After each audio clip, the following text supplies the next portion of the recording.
Good morning mga kabakal. Ngayon, testingin natin yung makina na to kung may sira ba siya o wala bago natin siya kakalasin. Kasi hindi pwede yung kakalasin natin diretso na hindi natin natitesting ng makina.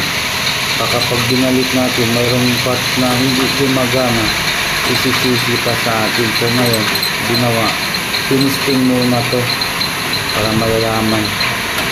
Walang ano dito boss, wala mga problema nito. Meron, matulad dito, wala na to. Saan ang wala? Ito wala na to.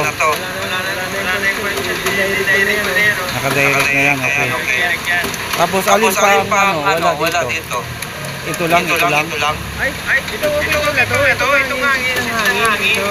Ayan. Bali, nakarek ka na lang yan.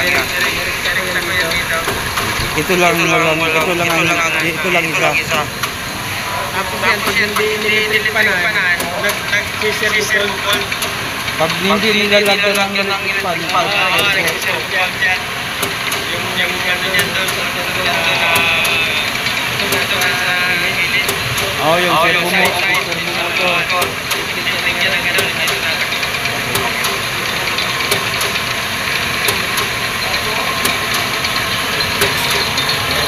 So ngayon mga kabakal, ang sinabi, yung switch lang daw sa hangin sa Dito vibrator. yung push button dito, wala problema dito. Itong mga push button, wala gumagana lahat yan. May naman lahat yan. Sa hangin,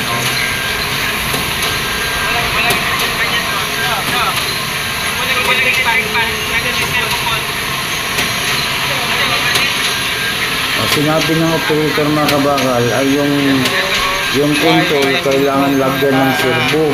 Yan. Tumulat. Kaya wala sa line. Okay. Kaya hinabol ko para makapit yung papel. Parang gagawin lang yung baluktot yata yung ganito doon. Kabila. Wala lang 2 minuto. May tornilyo boss. Iniabol ko lang kasi pag itin doon. Wala na sa sentro. Wala sa line. Lagayan.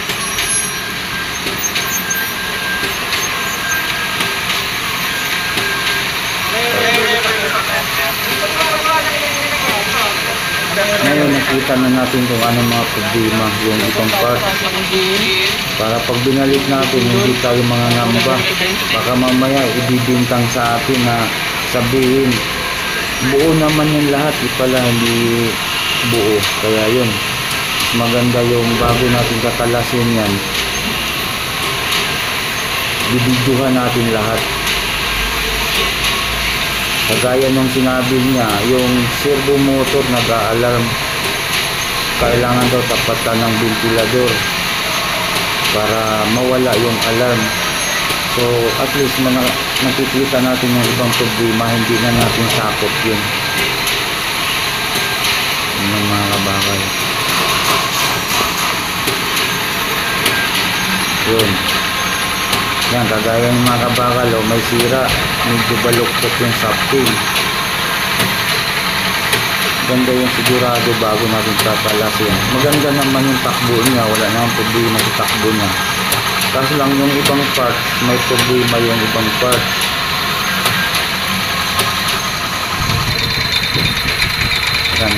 Ito yung servo. Yan, yung servo, tinatapatan ng ventilador para hindi siya nag-a-alarm. So baka yung problema ng servo, yung exhaust fan lang siguro, baka sira na or puno lang sa alikabo kaya mahina yung buga ng hangin. Ngayon ito yung mga number kasi kakalasin natin, kailangan natin bibidyohan tong number na to para pag binalik natin hindi tayo maliligaw.